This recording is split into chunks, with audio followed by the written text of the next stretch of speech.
Bien, ya veo que hay gente para poder trabajar ahí. Eh, Hagamos un poquito, nos quedamos el último día. ¿Alguien me quiere hacer memoria? Recordarme en qué nos quedamos. Claro que estábamos hablando. ¿Alguien quiere animarse? De la monarquía primitiva se divide en las tres etapas: el salvajismo, sí lo desglosó, barbarie también, nos quedamos en civilización pendiente. Ok. Pero seguimos en el matriarcado, seguimos en la En el parte matriarcado, todavía en el Matriarcado matriarcado. nos quedamos. Silic que en es, la horticultura. ok. Eso gracias por manejar.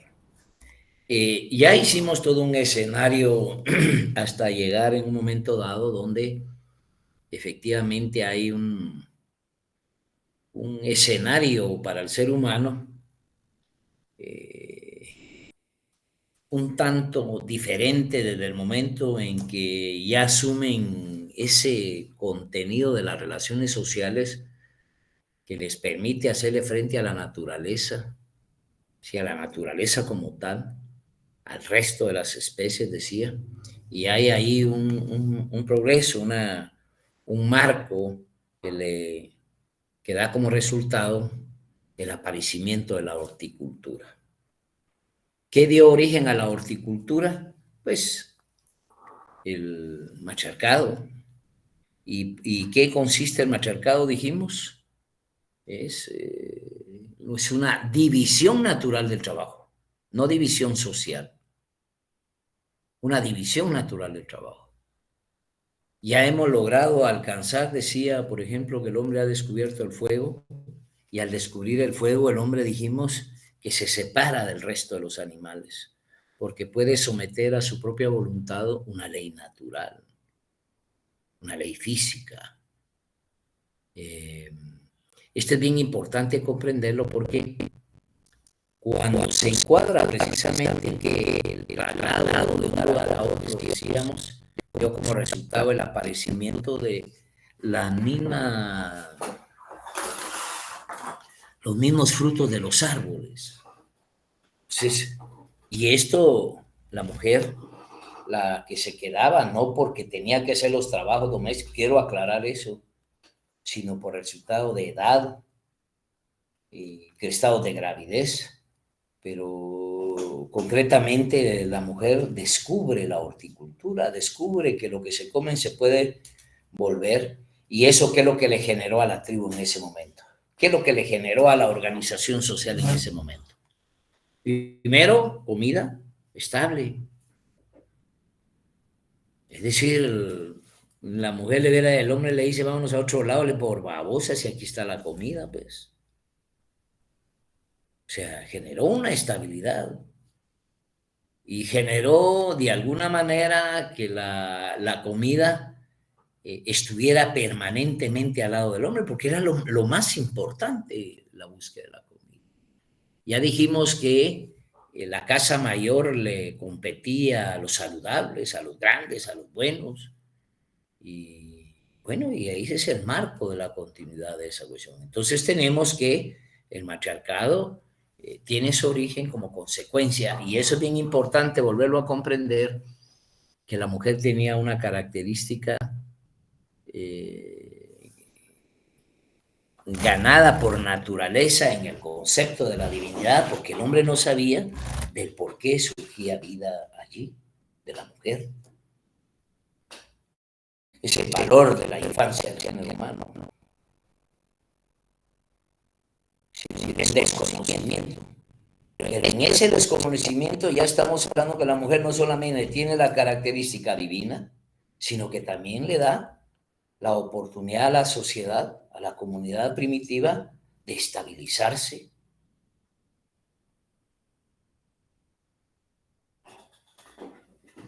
De ese marco de estabilizarse es que ya no vamos a marcar las caminatas, o sea, las famosas caminatas, los nómadas, o sea, el trasladarse de un lugar a otro. Entonces, la mujer no solo le garantiza al hombre la comida, sino la estabilidad. Y esto está encuadrado en ese valor, les decía, de la divinidad. Y ahí estamos, una etapa más. La comunidad sigue. Pero también en este escenario, en esta parte, a la mitad, si quieren verlo ahí de la barbarie, surge el patriarcado. Es decir, ¿por qué la mujer no continuó al mando o en la dirigencia misma de la comunidad? ¿Alguien tiene una idea? ¿Por qué la mujer no continuó en ese escenario del matriarcado? Porque hay un cambio drástico, no drástico, sino con un cambio importante y oportuno en la sociedad. Entonces, vamos a ver otra etapa del patriarcado. ¿Y qué pasó en el patriarcado, compañeros? ¿Qué pasó en el patriarcado? Yo siempre trato la manera de poner algunos ejemplos. Y así en lo que no es un poco complicado, claro, pero vamos a poner de la siguiente manera. ¿Qué es lo que hizo que la mujer tomara toda la beligerancia? La comida, la estabilidad, le dio fortaleza. Y aquí vienen detalles donde vamos a discutir con las compañeras mujeres. No vamos a discutir si el hombre es más inteligente que la mujer. Eso no lo voy a discutir. Y si cuando me refiero no lo voy a discutir, no voy a entrar con ustedes, con las compañeras mujeres, si el hombre es más inteligente que la misma mujer. ¿Qué creen ustedes, compañeras? ¿Será posible eso? Tenemos igual capacidad, creo yo. Sí. Bueno, pero hay un tema que se va a discutir ahorita. ¿Quién es más fuerte, el hombre o la mujer? Y si de fuerza. No estoy hablando de intelecto. Físicamente el hombre. ¿Alguna cosa? No hay discusión, el hombre es más fuerte. Porque los músculos son más grandes, los huesos son más grandes. Es decir, su concepto de el hombre es más fuerte, no más inteligente. ¿No lo ves?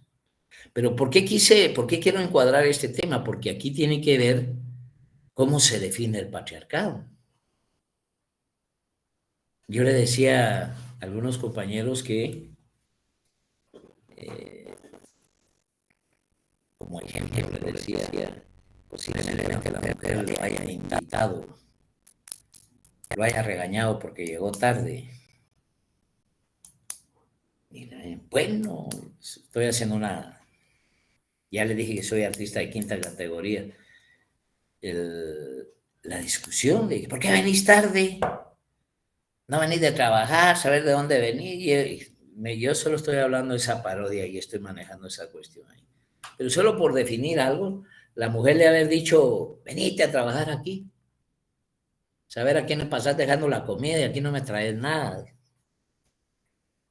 Y el hombre se pone a trabajar. Y vamos a poner en el plano recio y serio. Y cuando el hombre se pone a trabajar la agricultura o esa parte agrícola, estamos hablando que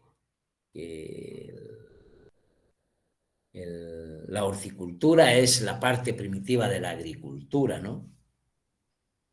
Y ponen al hombre en un espacio similar al de la mujer. Similar. Vamos a ponerle una cuerda. Y vamos a poner al hombre y a la mujer a trabajar en la misma cuerda. ¿Quién produce más, el hombre o la mujer?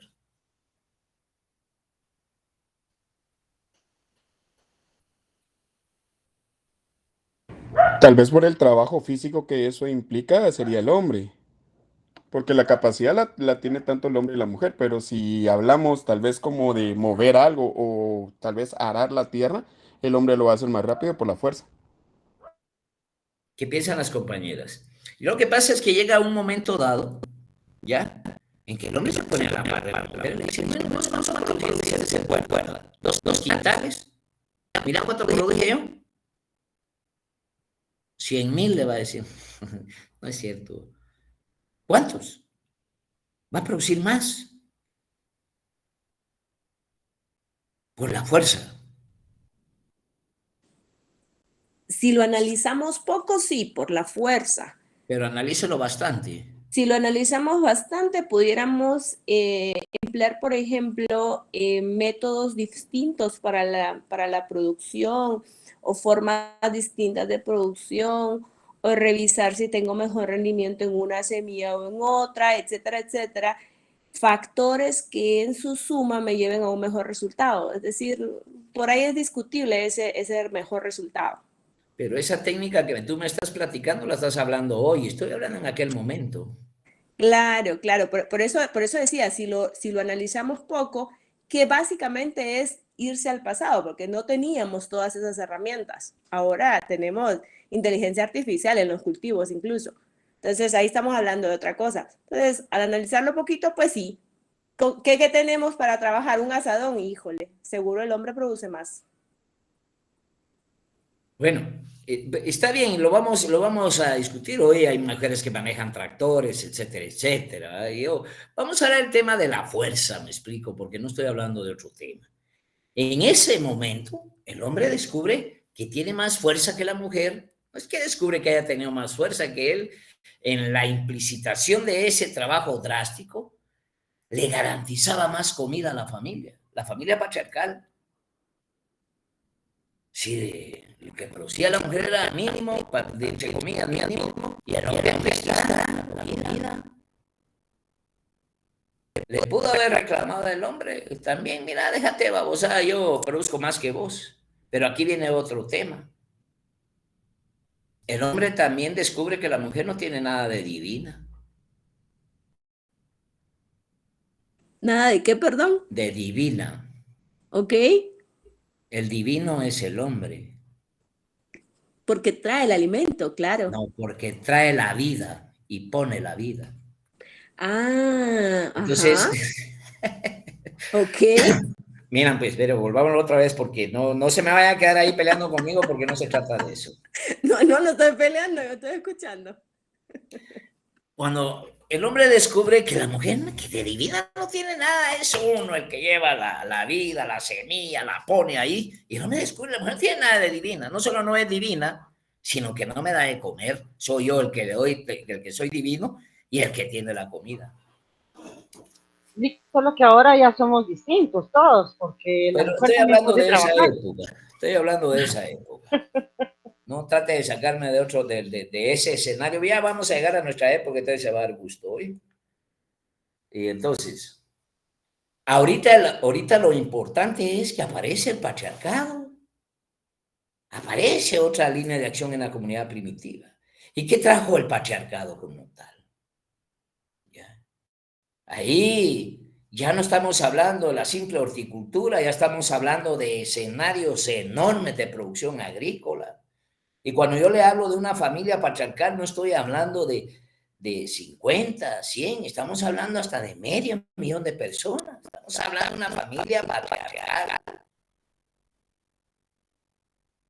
La necesidad, vuelvo a caer otra vez, volvemos a caer a aquello de los 2 huevos diarios que tienen que poner los chinos en el desayuno de los chinos, del Estado chino. O sea, hay una producción agraria a más escala, la que da el hombre. Tanto que llegaron a escenarios, parte de la historia, de que si nacía una mujer, la tiraban o se la comían. Sí, parte de la profesión, que las hambrunas, etcétera, etcétera. Por supuesto que se comían a las viejitas, a las jóvenes, las dejaban ahí todavía. Entonces sí no eran tan inteligentes, ¿va? Yo creo que si eran muy inteligentes si no estuviéramos donde estamos. Yo creo que el desarrollo de la humanidad hay que verla desapasionadamente solo en el factor eminentemente matemático, científico. No podemos orillar a nuestra mente a pensar algo que se disloque, que vaya fuera de una puntuación científica, ¿me explico? Porque los escenarios antropológicos ahí están. Entonces el hombre produce de tal manera y genera de tal manera y empieza un escenario diferente, la barbarie. Ya en la barbarie estamos hablando que ya están las espadas, ya se ha descubierto los metales, ya hay espadas, ya hay, ¿cómo se llama?, arneses, ya hay quienes ponen carretas. Estamos hablando que ya no matan a los animales, sino que los pueden encerrar en una jaula y tener producción también pastoril. O sea, ahí ya estamos hablando de otros temas que ahorita los vamos a ir explicando como tal, pero lo que quería es que vean ustedes desde el desarrollo, desde el origen del hombre hasta donde vamos en este momento. Todo tiene que ver que las fuerzas de las relaciones sociales de producción. Vamos a hablar de la formación económico-social. ¿Qué dijimos que de la formación económico-social? ¿Qué significa? Sociedad. Sociedad en una sola palabra. ¿Y sociedad en 3 palabras? Formación Económica social. Miren pues lo que estamos diciendo. Cuando le van a preguntar a ustedes ahorita, mire usted, ¿qué piensa de la sociedad? Bueno, ¿y la sociedad qué dicen ustedes? Bueno, la sociedad no es lo que tenemos acá. La sociedad es lo que hemos venido trayendo desde que surgimos como hombres, como especie. O sea, la sociedad es toda una relación histórica de comida, de esto y esto y esto y esto, hasta construir lo que tenemos ahorita. Ya estamos en el patriarcado. Pero ahí no se queda. Yo no he hablado de derecho. No he hablado de Estado ni de iglesia. Porque el Estado surgió y el derecho surgió. ¿Cuándo?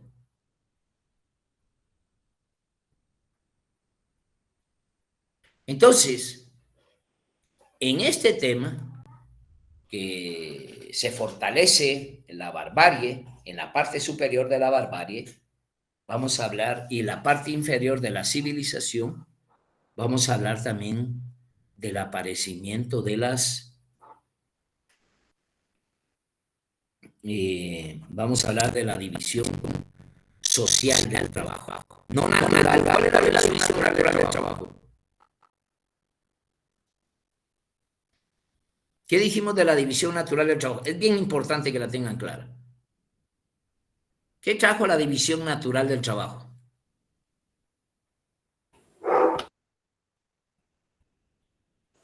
Es la vía del matriarcado y del hombre. El matriarcado. Luis, gracias. La división natural, ¿cómo se dio la división natural? En edad y sexo. Ese es al principio. Hasta acá no hemos descubierto la propiedad privada. Pero ahorita vamos a hablar de la división social del trabajo. Aquello fue la división natural, cuando se da el matriarcado como tal. Pero aquí ya vamos a hablar de la división social del trabajo. Y el hombre descubre 3 divisiones sociales del trabajo. 3.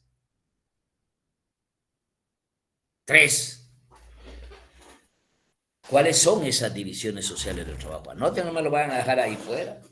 Vamos a ver que se hace necesario la primera división social del trabajo, que se da cuando se separan las tribus agrícolas de las tribus pastoras.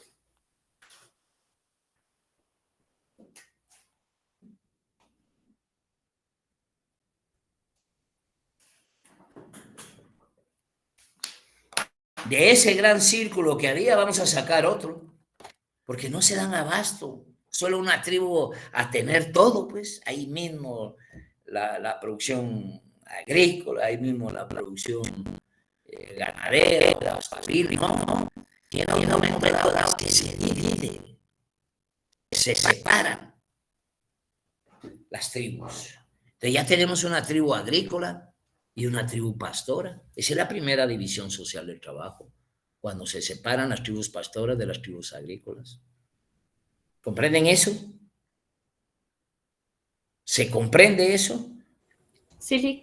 Que estamos sacando parte de la comunidad, otra comunidad, otro pueblo, si quieren verlo de esa manera. Pues miren cómo nos vamos siguiendo para allá.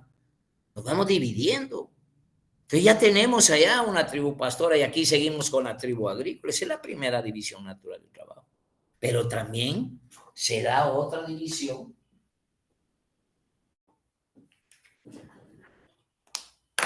que es el aparecimiento de los artesanos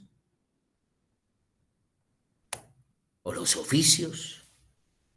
Y si no se podía dedicar a ser pastor, a ser agricultor, también a ser la herramienta.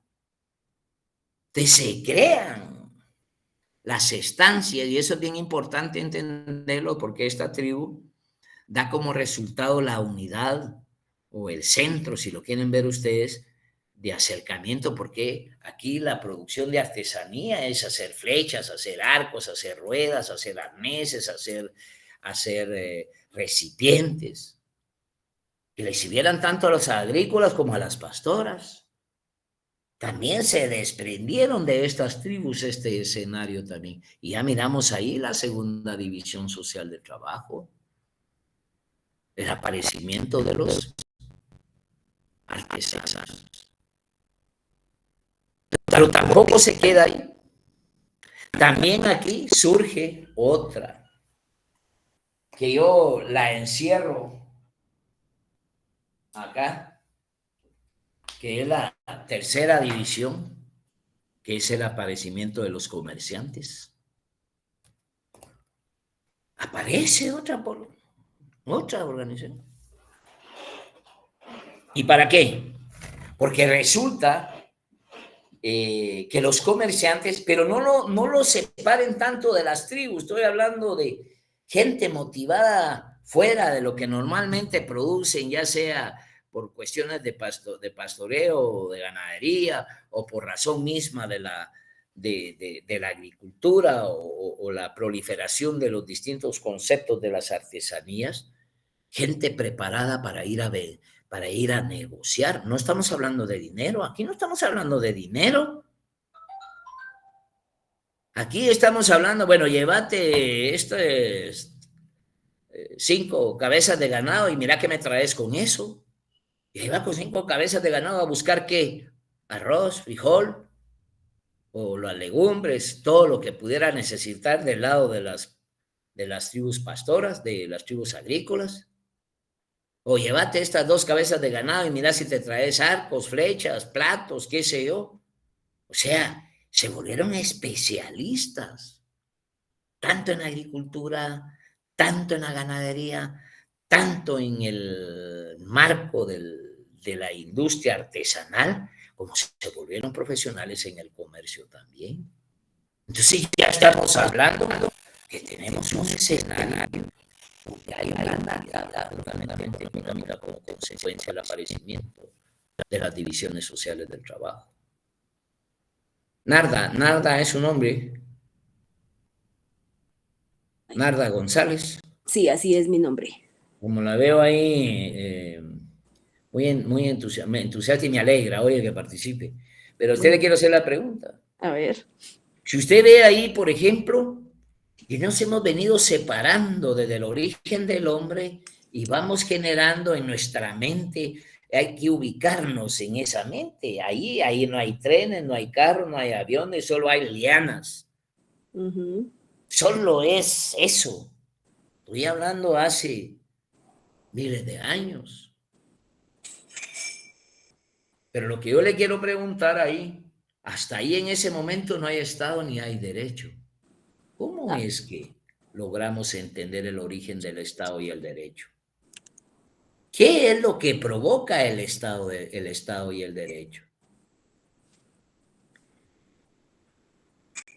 Yo creo que lo provoca la necesidad de esa convivencia, porque ya había una diferenciación social entre tribus agrícolas, pastoras, después artesanos que proveen de herramientas a las otras, después comerciantes que van a ver pues cómo compran y venden cosas ahí porque es básicamente trueque, no hay moneda, pero digamos que ya dentro de eso yo me imagino que pues necesitaban un poquito de orden, porque ¿quién ponía orden ahí?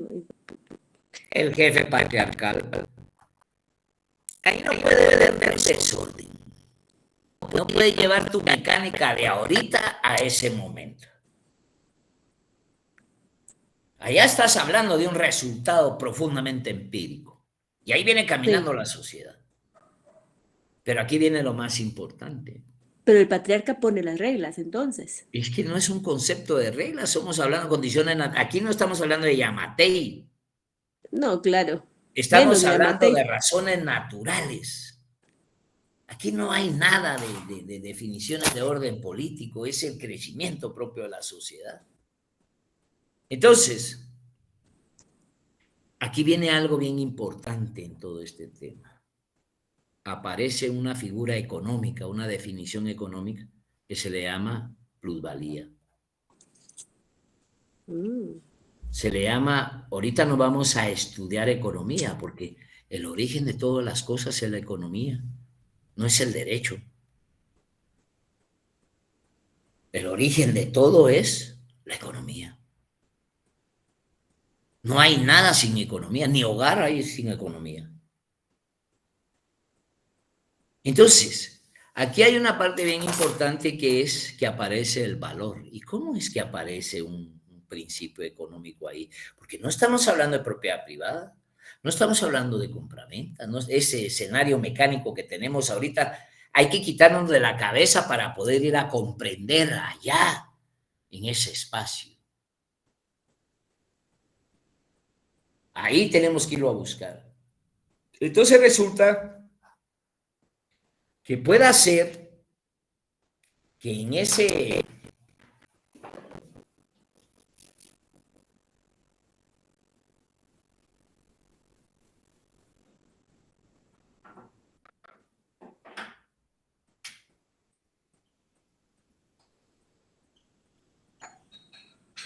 yo le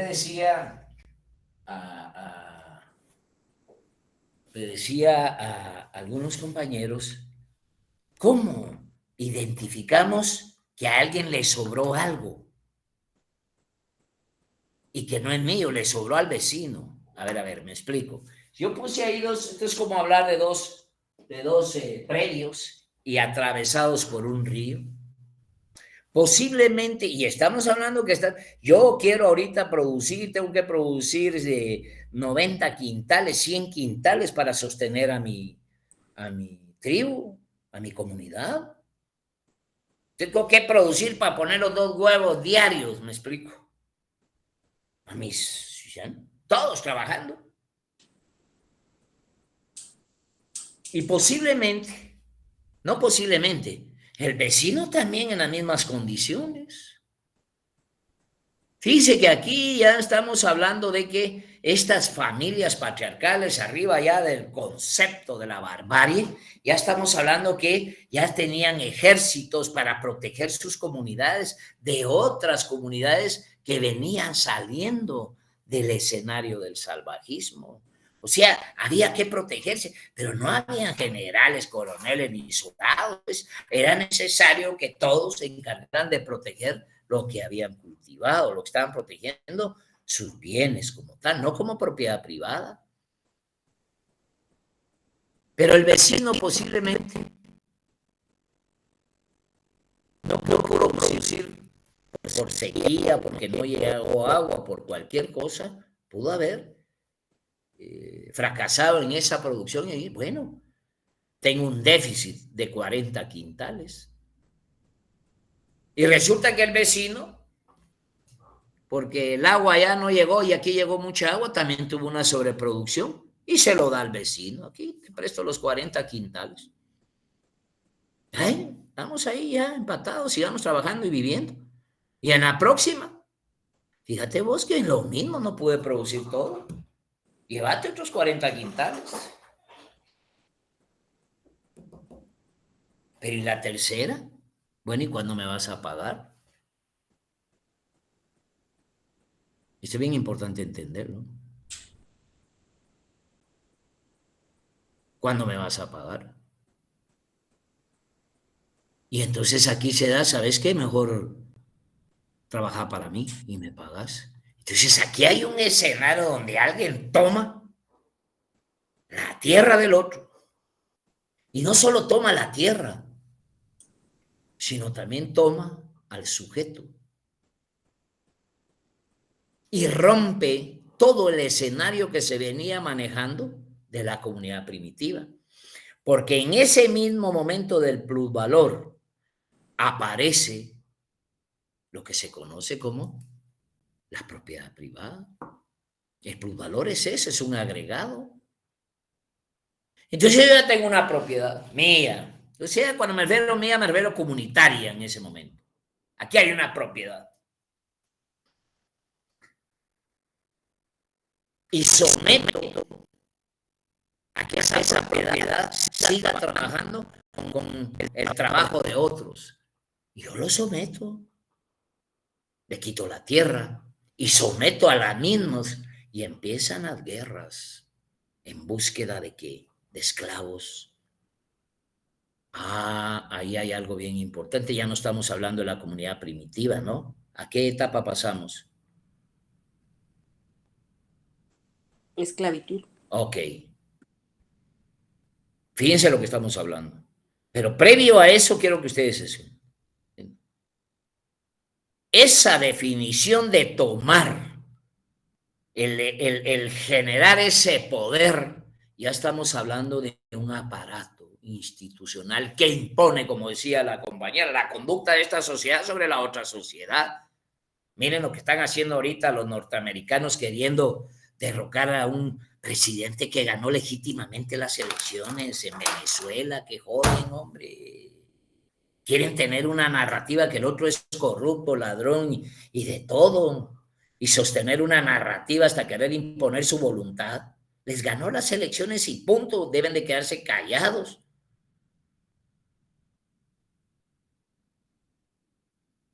Pero si ustedes ven la narrativa de los diarios de no dejan de ver la CNN solo eso es lo único que habla mal de Nicaragua, mal de Cuba, habla mal de Venezuela, habla mal de los musulmanes, habla mal de Putin, es lo único que tienen. No tienen otro escenario más que defender el sistema internacional y transnacional económico que imponen los imperios, como en el caso de los Estados Unidos.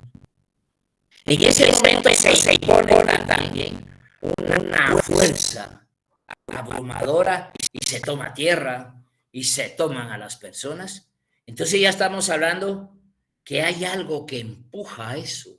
El hombre descubre la propiedad privada a través de la plusvalía. Entonces aparece la propiedad privada. Esto es mío.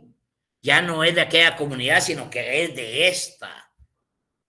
Y hasta su gente ahora es mía. Aparece entonces la propiedad privada. ¿Y qué da origen a la propiedad privada? ¿Qué da origen a la propiedad privada? ¿El derecho, Lick? El Estado, el derecho, el Estado y el derecho. Pero hay algo también bien importante. Cuando aparece la propiedad privada, ¿qué es qué es el resultado del aparecimiento de la propiedad privada? Ya no hay clases sociales. Perdón, aparecen también las clases sociales. En la comunidad primitiva, ¿por qué no habían clases sociales? Porque no existía la propiedad privada. Ajá, porque no había propiedad. O sea, no podemos hablar de clasistas, no podemos hablar de clases sociales. Hoy sí ya vamos a hablar de clases sociales, porque apareció la propiedad privada y el origen, entonces, del Estado, el derecho y las clases sociales lo da el aparecimiento de la propiedad privada. Entonces, en ese mismo momento, se desintegra la comunidad primitiva. Ya no va a haber comunidad primitiva. ¿Por qué ya no va a haber comunidad primitiva? ¿Por qué ya no hay comunidad primitiva en el momento que aparece la propiedad privada? Porque allá no habían clases sociales, aquí hay clases sociales, es otra forma de producir. Antes se producía colectivamente, ahora aquí estamos imponiendo quién nos va a producir. ¿Comprenden eso, compañeros? Es que es bien complicado y necesito saber si voy bien en la explicación para que no haya ningún inconveniente. Desaparece la propiedad privada. Y al aparecer la propiedad privada, aparecen las clases sociales.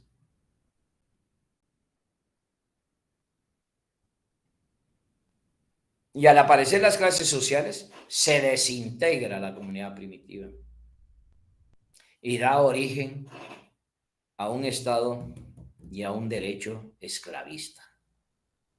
Ya estamos...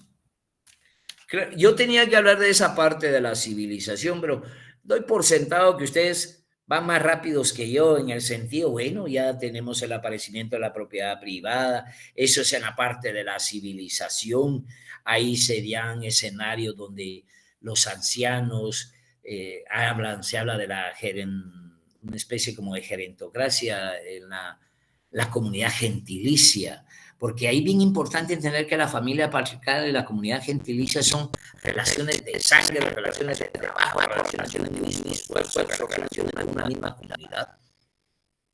Todos son familia. Todos. Entonces surge el Estado esclavista. Y en el momento, fíjense pues, en el momento que aparece la propiedad privada, surge el Estado y el derecho como hermanos gemelos. Porque antes no hablábamos de derecho ni hablábamos de Estado, ¿cierto? ¿O no se está entendiendo lo que estoy explicando aquí ahorita? Sí, Lick, sí se comprende. Sí, se entiende. Espero que los demás compañeros tengan la oportunidad, pero si me quieren preguntar para manejar mejor el esfuerzo, con mucho gusto lo hago. Oigan, porque yo sé que es un poquito esa parte en el inicio de su explicación, pero es normal. Yo tengo acá una comunidad donde no había Estado ni derecho porque todo lo que se producía era colectivamente. Todo. Como los mayas, antes de que vinieran en la conquista, todo era colectivo. Todo era una producción colectiva. No había Estado, no había derecho. ¿Existían normas? Sí. La costumbre, no derecho consuetudinario. En la comunidad primitiva lo que existían eran normas naturales, normas simples. Normas como cuidar el campamento, naturalmente esa normativa eran simples costumbres, como cuando ustedes se levantan y tienen la costumbre de arreglar la cama. Sí, eso no tiene nada que ver con el derecho, pero es una costumbre que equivale a tener un ordenamiento dentro de la sociedad. No estamos hablando de derecho. Cuando ya tenemos el origen del Estado, ya tenemos el Estado. ¿Por qué surge el Estado? Porque aparece ¿qué? La propiedad privada. Y al aparecer la propiedad, ¿qué pasa? Se desintegra la comunidad primitiva. Aparecen las clases sociales.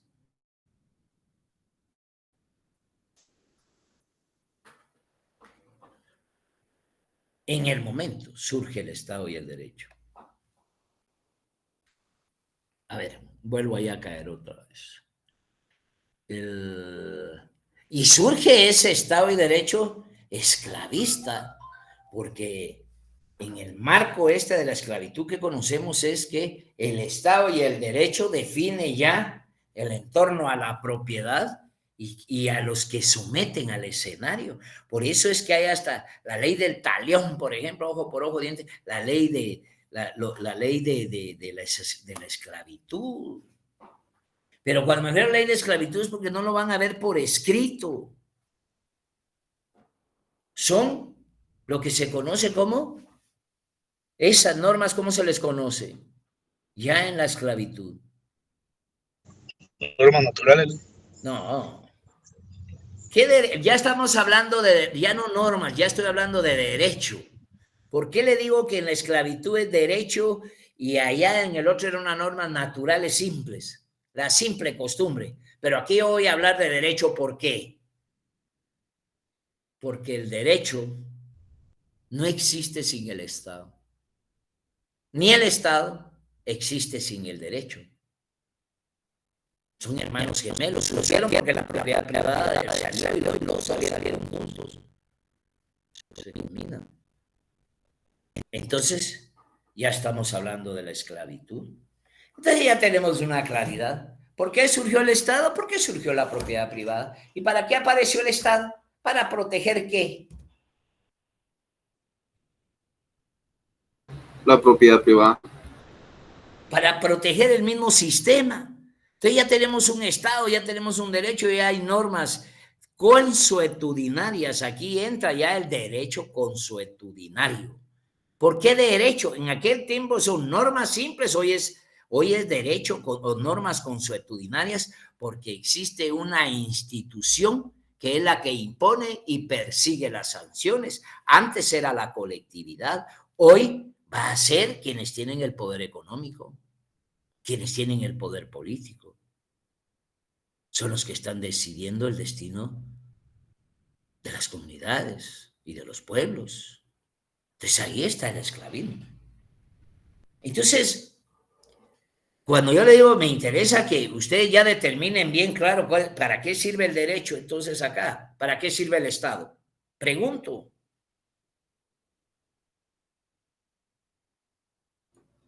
Para organizarnos, ¿Organizar qué?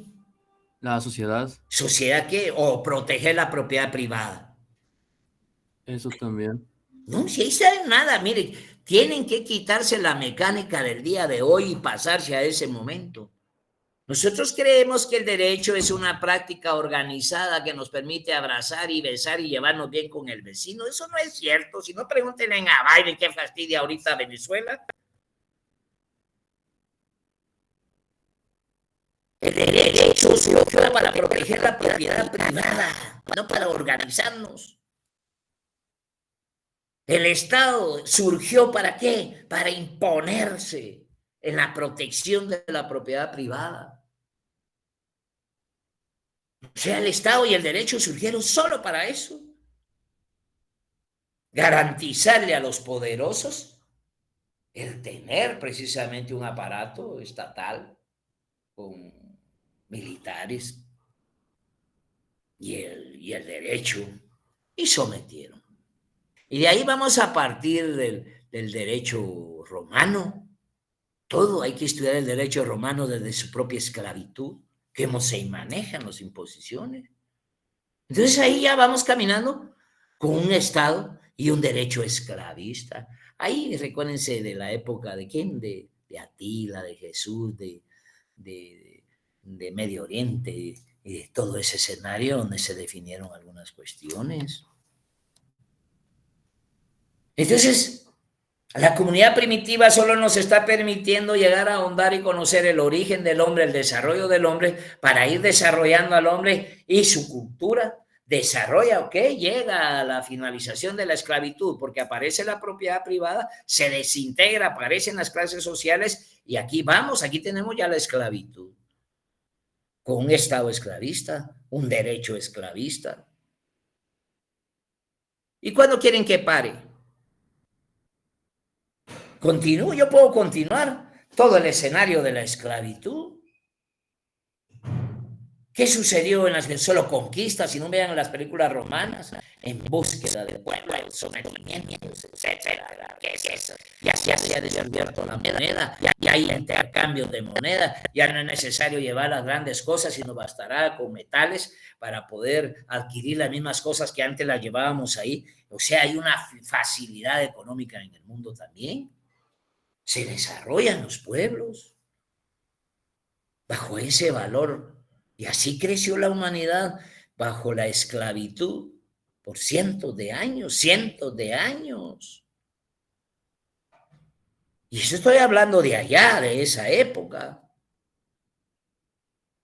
Pero la sociedad sigue. Hasta acá no he hablado ya empecé a hablar de derecho, ¿no? Y ya empecé a hablar de Estado. Y ya estoy identificando qué es el Estado ahorita acá. Ahorita en este momento, ¿qué es el Estado, compañeros?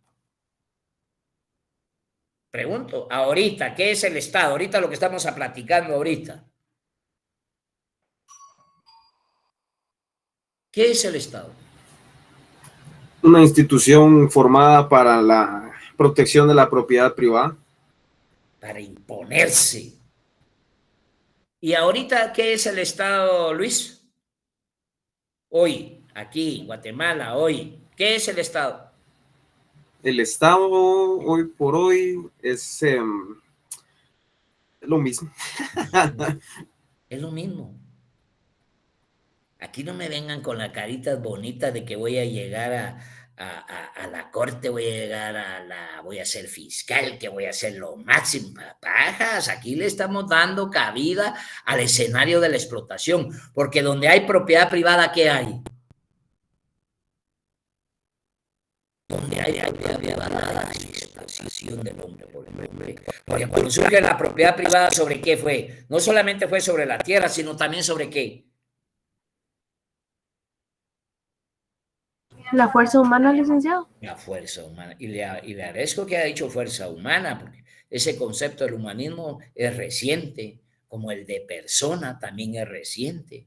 Sometieron a los individuos a la esclavitud. Y continúa la sociedad. Y ya hablamos un poco de derecho agrario ahí, las imposiciones del manejo agrario. Pero ya tenemos el Estado, ya tenemos el derecho, ya tenemos instituciones que solo velan precisamente por ello. Me decía un amigo hoy en la mañana que ustedes van a litigar. Me dice un amigo hoy que el presidente de la Corte Suprema acaba de sacar un acuerdo en el cual le quitó los parqueos a los litigantes allá en el centro laboral. Y le digo yo, pero vaya, le dije yo. Y seguimos con los empleados dorados del organismo judicial que van a estacionar el carro ahí durante 10 horas. ¿Para qué diablos si la gente necesita estar saliendo y entrando carro los litigantes? Si un empleado lo que tiene que es llegar en camioneta, quedarse ahí y regresarse a su casa. Y no hay oficina en el estado donde los empleados dorados tengan más cabida que las verdaderas necesidades de la población. Los como litigantes son como la gran diabla. ¿Por qué me van a quitar un parqueo? No es que me quiten el parqueo a mí, pues porque es solamente por decir algo. Edificios donde llegue la gente, entre y salga, no para darle privilegios a nadie. Pero como este es un estado igual de otorgamiento de privilegio a quienes le sirven, ¿a quién le sirve la Corte Suprema de Justicia?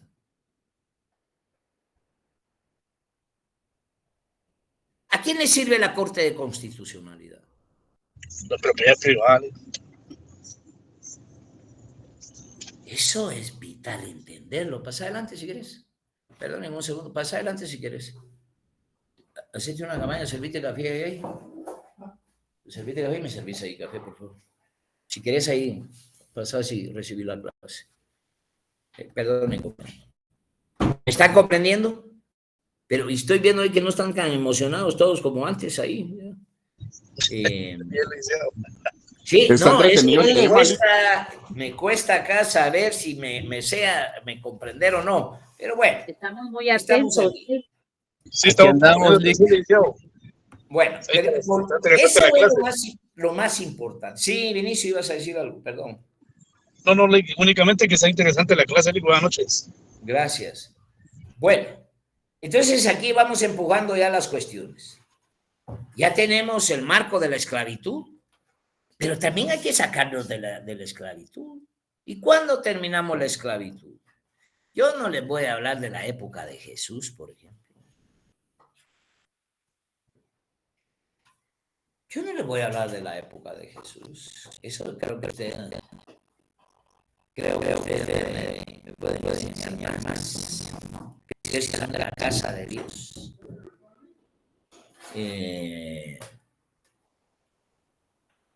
Pero estoy hablando, si es que existió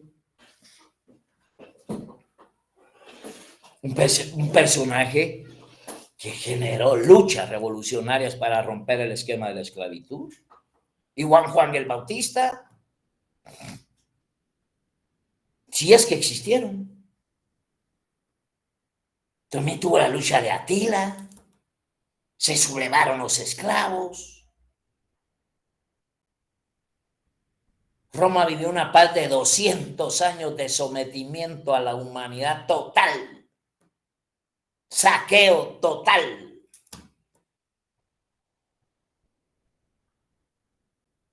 Los romanos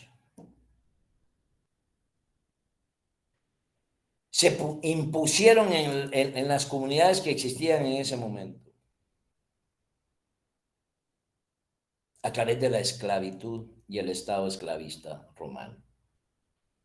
Pero llegó un momento en que se terminó. Llegó un momento en que empieza a discutirse los temas y hay una apertura mental, si quieren ustedes, más amplia, más grande. Se empiezan a sublevar los esclavos por el mundo, Roma empieza a perder poder porque se están levantando los esclavos. Y ustedes tienen que ver, por ejemplo, la decadencia de los imperios. Ustedes ven, cuando yo digo la decadencia de los imperios, tienen que ver, por ejemplo, Calígula, por ejemplo. Vivía con las 2 hermanas, a sus 2 hermanas vivía bajo ese razonamiento. Estaba loco, hasta un caballo lo metió al Senado para ponerle nombre y que lo eligieran senador. Y una brutalidad, la descomposición total del imperio. Que se dan autogolpes y bueno, se termina la esclavitud como tal. Se levantaron todos los pueblos. ¿Y qué dio paso el rompimiento a la esclavitud? ¿Alguien me quiere decir? Cuando se termina la esclavitud, ¿qué pasa? ¿A qué régimen pasamos?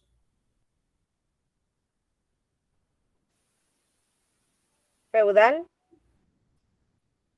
Pero no lo hablen tanto como régimen, sino como economía, porque también la economía es todo.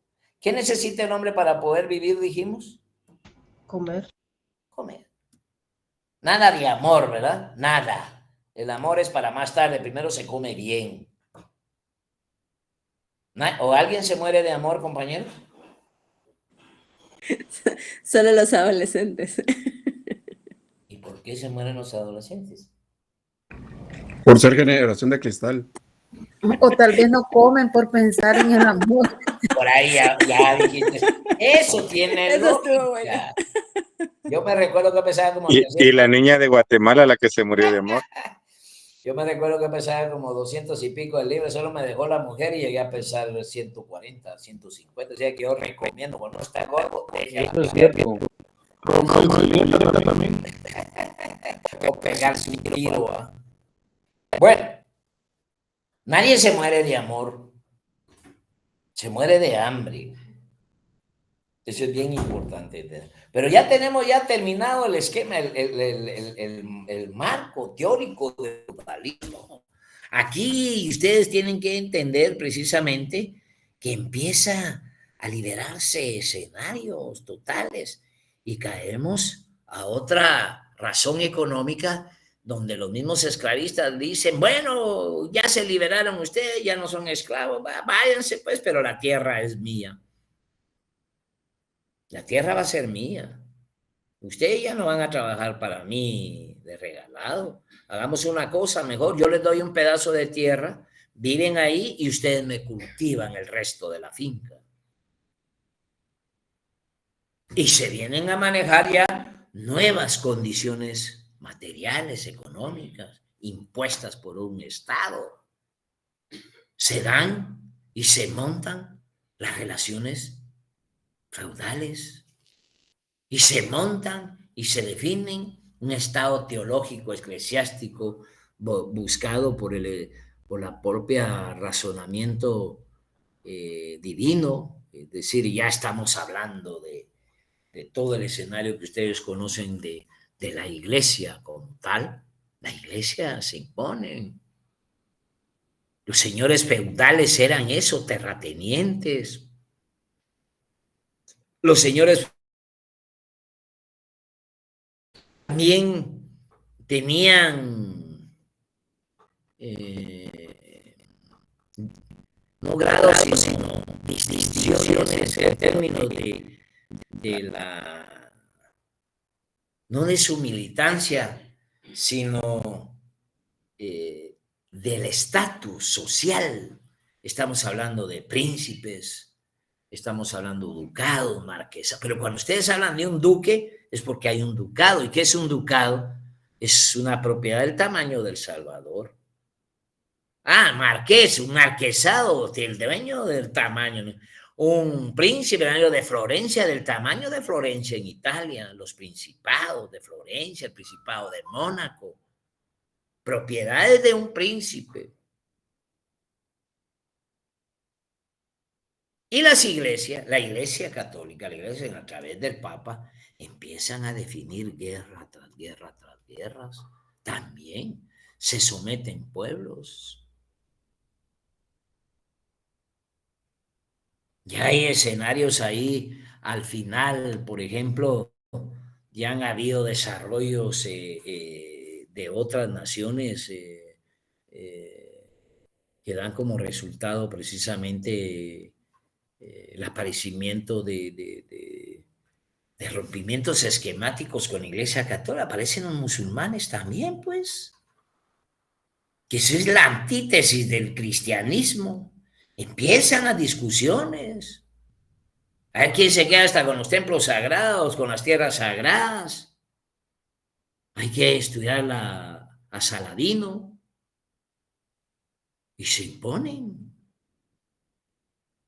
Y ahí ya tenemos un Estado y un derecho feudal. Un Estado feudalista, un derecho feudalista. Un derecho que condenaba a muerte todo lo que no fuera la iglesia. Dios guarda que uno que pudiera hablar, leer y escribir fuera del templo, ya era uno un diablo metido entre los que sabían leer y escribir. Un pueblo de ignorancia totalmente, la religión católica en este caso, un marco y de la profunda ignorancia de la humanidad durante 16 siglos. Y ahí tenemos, fíjense por dónde vamos ya. Solo por explicar un poco en términos económicos el desarrollo de la humanidad, ya vamos hasta para terminar el feudalismo. No me voy a entretener, por ejemplo, en las disposiciones que se rompieron con el feudalismo, porque se rompieron. Se rompieron las relaciones en el feudalismo, las iglesias empezaron a pelear, un rey le exige al papa que le otorgue el perdón para poderse casar con otra mujer y el papa dice que no. Y aparece la teoría anglicana, la iglesia anglicana. Bueno, ¿y este papa quién es? ¿El rey soy yo? ¿Aquí quién manda? ¿El rey o la iglesia? ¿Quién manda aquí? ¿El rey o el papa? Pues resulta que manda el rey y manda el Estado. Y mandan al carajo al papa, por decir algo, los ingleses. Y empieza. Pero los escenarios tampoco se quedan ahí. Ahí ya hay teorías. La evolución filosófica de la humanidad da un despertar también en el feudalismo, al finales del feudalismo. Aparece Descartes, aparecen teóricos que se manifiestan en la teoría del razonamiento, las racionalistas. ¿Cómo va a ser eso que un papa pida dinero para mandar a alguien al cielo? Que un cura también pida dinero para mandar a alguien al cielo, que pida un montón de dinero para mandar a todo el mundo al cielo. Era una corrupción de la madre, de la iglesia, mandando gente al cielo a través de lo que se conoce como las confesiones y los rituales de alzada. Tiene un nombre especial ese perdón. Pero ese era totalmente el escenario. Y se levanta gente. ¿Cómo va a ser esto? Es un absurdo. ¿Quién piensa que yo soy idiota? Estoy hablando hasta de los mismos curas, como Erasmo de Rotterdam. Discutemos el racionalismo. Ahí tienen que ver a Fray Bartolomé de las Casas discutiéndolo. Ya miren que ya voy cerca, hay que meter a Fray Bartolomé de las Casas. Dije, miren por dónde voy. Porque le discute a la iglesia no tanto la protección de los indígenas, sino que la iglesia tenía una disposición divina y la autoridad divina para hacer resoluciones divinas, en el cual se dieron cuenta que los indígenas americanos eran malagradecidos con Dios y por lo tanto era necesario cristianizarlos y que sea la iglesia la que se encargue en administrar los bienes que Dios les dio a ellos y que no los pudieron administrar adecuadamente y humanamente. Fíjense en esa resolución de la iglesia.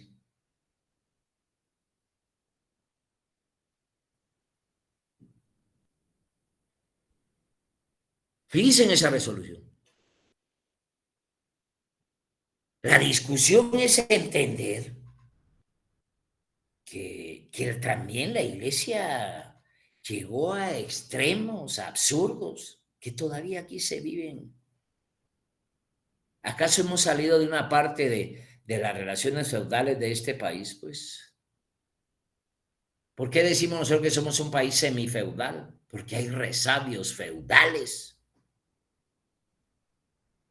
semidesarrollados y que estamos a la mitad desarrollados, porque hay una relación económica feudal, pero también hay una relación económica dominante que es el capitalismo, que es lo que vamos a ver, que es el surgimiento del capitalismo. Pero ¿cuál es la diferencia entre el Estado y el derecho feudal y el Estado y el derecho esclavista? ¿Habrá alguna diferencia o es lo mismo? Pregunto.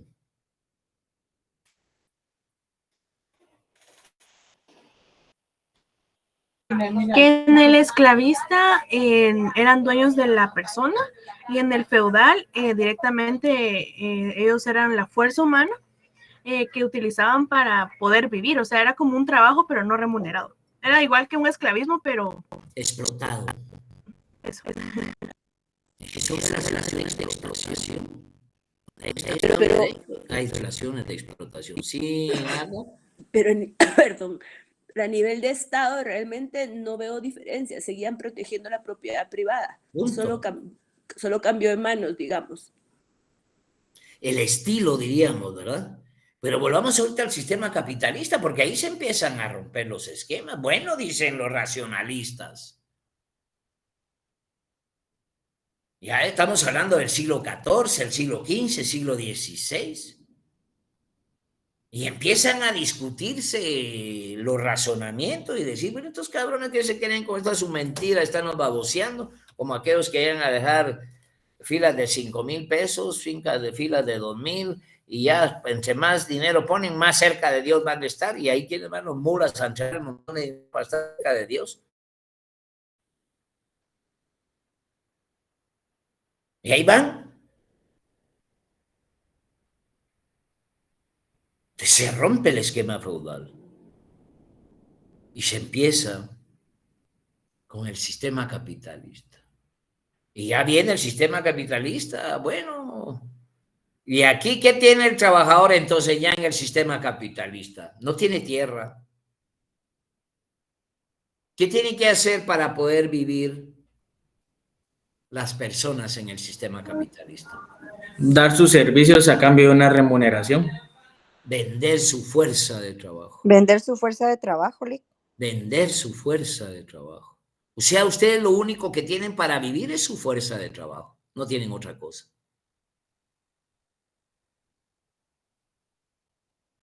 o qué otra cosa tienen para poder vivir. A menos que fueran los dueños de la cementera en Guatemala, pues. Entonces yo le diría, ok, usted no vende su fuerza de trabajo, sino somete a la fuerza de trabajo a su antojo. Entonces estamos en un Estado y un derecho capitalista, un Estado y un derecho explotador. Un Estado. ¿Y qué es la fuerza de trabajo? Por ejemplo, yo decía acá, en esta relación en la que nos estamos educando todos, porque yo aprendo de ustedes también. ¿Quién trabaja? ¿Ustedes o yo?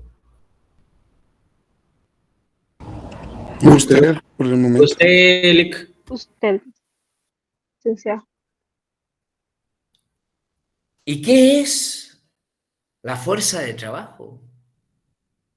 Y ahorita lo vamos a ver cuando miremos ya la formación económico-social, porque quería llegar hasta este momento para poder explicar el cuadro sinóptico de la formación económico-social. Te voy a llegar acá en el sentido de que yo tengo que vender mi fuerza de trabajo para poder. Y acá en esta relación el único que trabaja soy yo. ¿Y cuál es la fuerza de trabajo? Pues es mi desgaste. Es que me pare, que escriba, porque un pendejo que está ahí sentado acostado en una hamaca trabaja. ¿Para qué sirve ese personaje? El que está en una hamaca. ¿Para qué sirve a la sociedad? Para nada. Para nada. Solo se enojaría uno solo de ver lo que no trabaje, licenciado. ¿Un cura para qué sirve?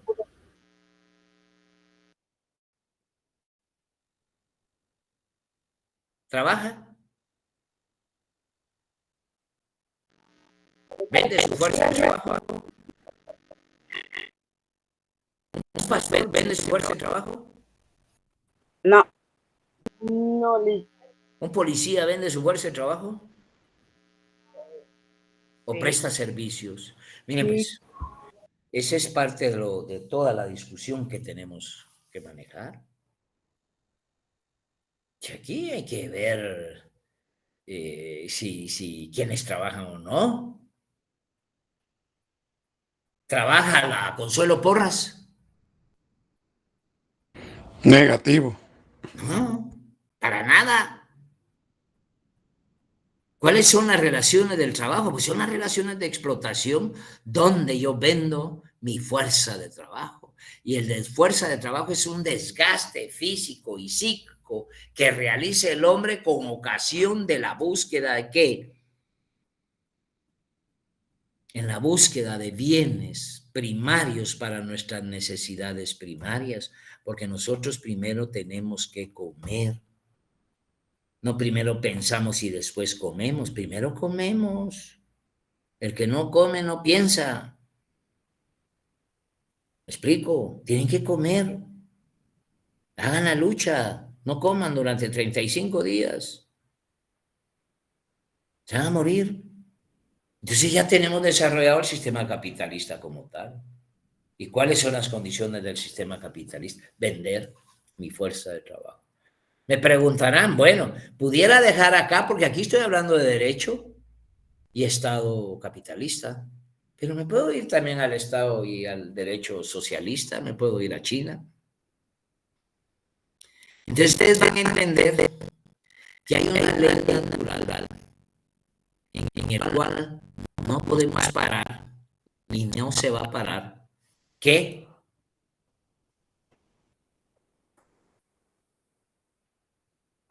no se va a parar el desarrollo de la humanidad, va para adelante.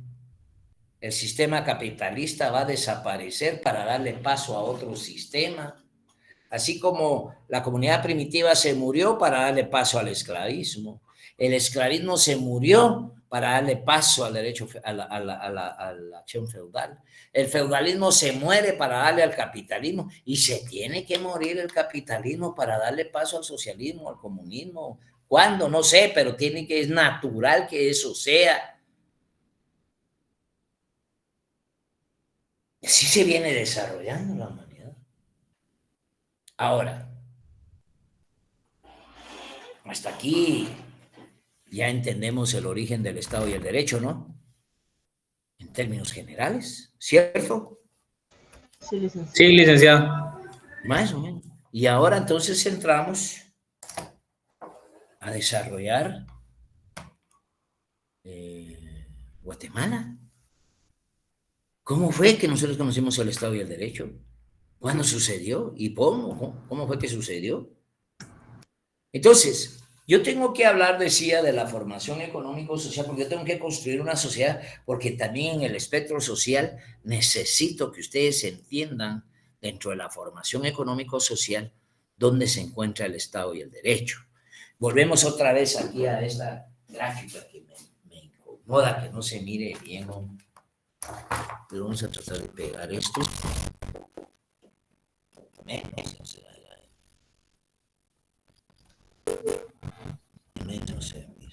Bueno.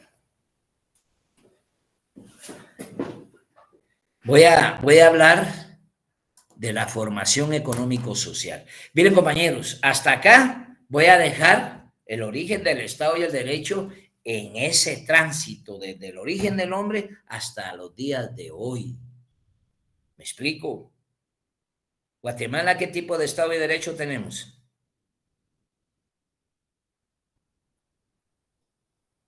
Republicano y democrático. O explotador. También. No, explotador. Aquí no me hable de república, aquí hablamos de Estado y Derecho o explotador. Aquí no le dé cosas bonitas a esto. Cabrones, por fin.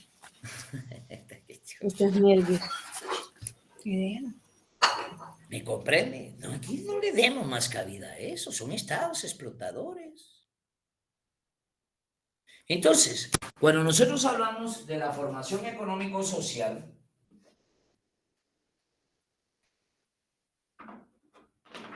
es construir una sociedad. Bueno, lo que voy a hacer ahorita es construir una sociedad teórica. Fíjense, pues, les voy a poner este ejemplo lo más pragmático. Se los pongo de esta manera.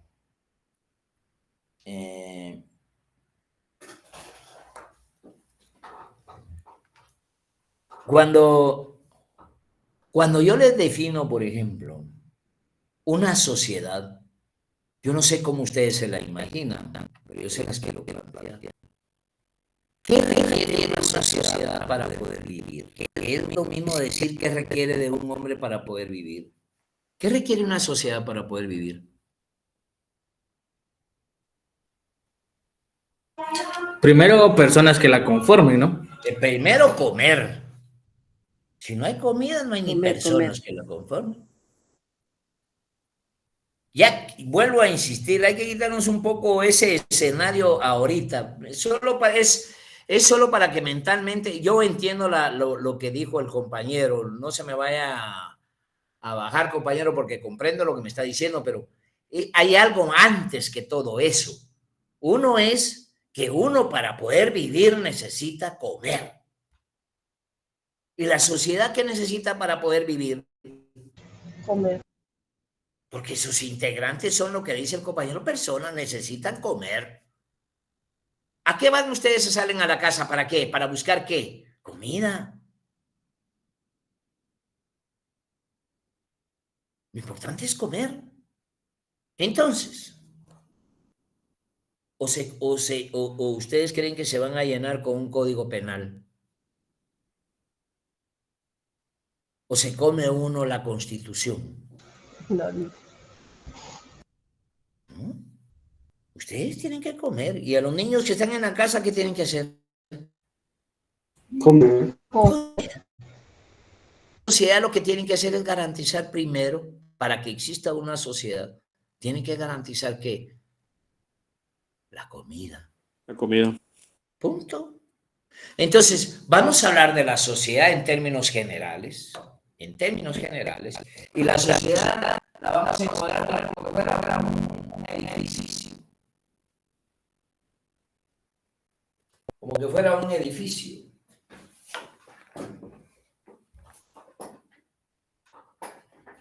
¿Qué es lo primero que construimos en un edificio? Los cimientos. Cimientos. ¿Serían cimientos o bases? Vamos a construir los cimientos. Vamos a construir los cimientos. Y si los cimientos son grandotes, ¿qué vamos a construir? Un edificio grande. Un edificio. ¿Y si el cimiento es pequeño? Un edificio pequeño. No va a soportar el edificio. Se va a derrumbar. Podría ser una casa. Sí, pero aquí es comparación, va. Fíjense ustedes, por ejemplo, yo vuelvo a los chinos. El edificio Guatemala y el edificio China, ¿quién es? Pongan ese tamaño. El edificio chino, ¿cómo será? Para la cosita que es Guatemala y muertos de hambre, en su mayoría. No muertos de hambre, pero hay una hambruna tremenda en este país. Ahí lo vamos a explicar. Entonces, si nosotros queremos construir la sociedad guatemalteca, volvemos a contestar la carta aquella, donde las Naciones Unidas le mandan una carta a ustedes y le van a contestar al secretario general, explicándole cuáles son las condiciones económicas de este país. ¿Qué le dirían al secretario general? Entonces, si yo voy a construir una sociedad teóricamente, voy a empezar por la base. ¿Me explico? Voy a empezar por explicar la base, lo feo del edificio, abajo del edificio. Y ustedes repean las vigas, repean pintan los cimientos de un edificio. Es lo peor, lo feo, lo que está ahí abajo. ¿Dónde empiezan ahí? Entonces hablemos por donde empiezan a construir el edificio. ¿O quieren que empiece yo a hablar del edificio desde la instalación de ventanas y ni siquiera lo he construido? Hay que hablar desde la base. Entonces, la formación económico-social, o sea, el concepto de sociedad, como formación económico-social, es un edificio. Y vamos a empezar por hablar de la base del edificio. ¿Y cómo está compuesta la base de la sociedad, de la formación económico-social? Esto como tal.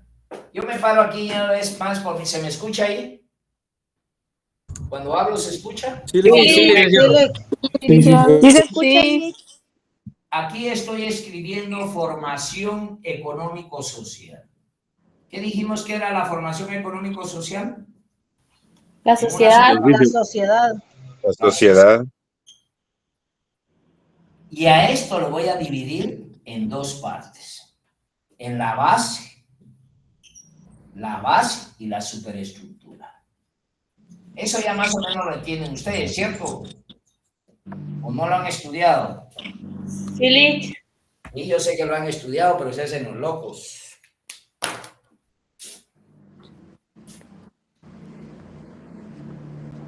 Entonces, ¿y cómo está constituida la base de la sociedad? La base de la sociedad.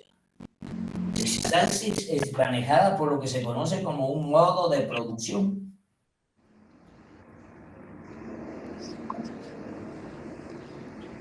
Se le conoce como modo de producción. ¿La humanidad cuántos modos de producción ha tenido? A ver, alguien que me lo recuente. ¿Cuántas formas de producir bienes ha tenido el hombre en la humanidad?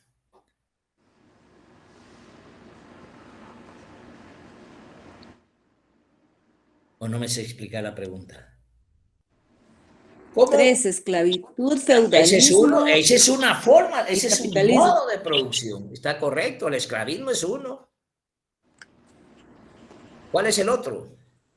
Feudalismo. El feudal es otra forma de producir bienes.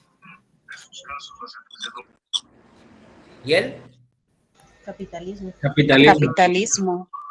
Nosotros tenemos que contemplar 5 modos de producción. 5. La comunidad primitiva, el Comunismo. feudalismo, el capitalismo, el socialismo. ¿Me explico? Son formas que históricamente el hombre conoce en la forma de producir bienes.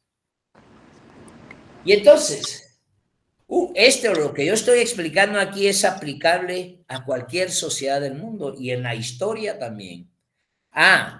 Porque vamos a concluir aquí en algo.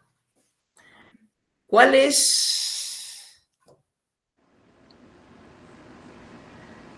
Nosotros, ¿qué estamos estudiando en la facultad? ¿Para qué nos vamos a graduar? ¿Cuál es la licenciatura? ¿En qué es? Abogado y notario. No, esos son los Ciencias jurídicas y sociales. Ustedes van a ser científicos sociales. Licenciado en ciencias jurídicas y sociales. Científicos sociales. ¿Los ingenieros qué instrumentos tienen para ejercer su profesión? ¿Los ingenieros? Herramientas, maquinaria. Planos. Teodolito, metro, escuadra, qué sé yo, ¿cierto? Un médico también necesita instrumentos de trabajo. ¿Cuál es Sí, el un bisturí, un Manómetro. No, ciénciame. ¿Y los científicos sociales qué instrumento vamos a usar? La historia. La sociedad.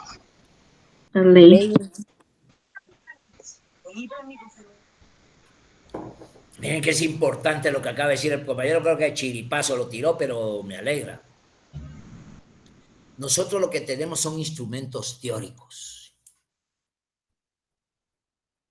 Y el instrumento teórico que tenemos es la formación económico-social. La sociedad.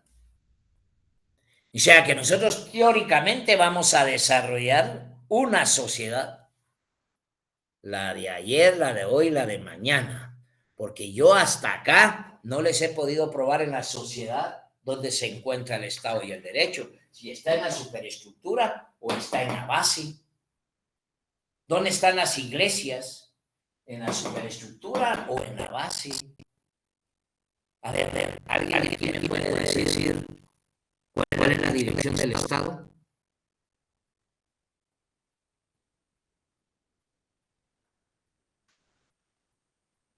¿Pueden? No tiene dirección. ¿Pero existe el Estado? Sí. Sí. ¿Existe la música, compañeros? Sí. Sí. Sí, existe. ¿Y dónde está la música? En todas partes. De cada persona, en todas partes. En cada persona. O de cada. Existe, pero no es tangible. Dígame usted dónde miran la matemática. ¿En los números? ¿Dónde? ¿Existe la matemática? Sí. Sí. ¿Y cómo sabemos que existe? Lo que le quiero decir es que hay razones naturales que tienen características de leyes físicas naturales que las vamos a explicar. Por supuesto que existe el Estado, por supuesto que existe el derecho, por supuesto que existe la salud, por supuesto que existe la música, por supuesto que existe la política y el derecho. ¿Qué regulan? La base. ¿Será que el derecho regula la base o la base determina el derecho? Si yo tengo propiedad privada abajo, ¿cómo va a ser el derecho? Privado. Explotador. Ya lo vamos a ver ahí. Voy a dejar la clase el día de hoy hasta acá para no disgregar el otro punto que me corresponde, que creo que va a ser de mucho interés para todos. Espero que les haya gustado la clase. Una duda, no dejamos la clase. Todo bien, licenciado, muchas gracias. Gracias, Wendy. Buenas noches. Muchas gracias. Claro, licenciado, muchas gracias. Feliz noche. Gracias, licenciado. Bueno.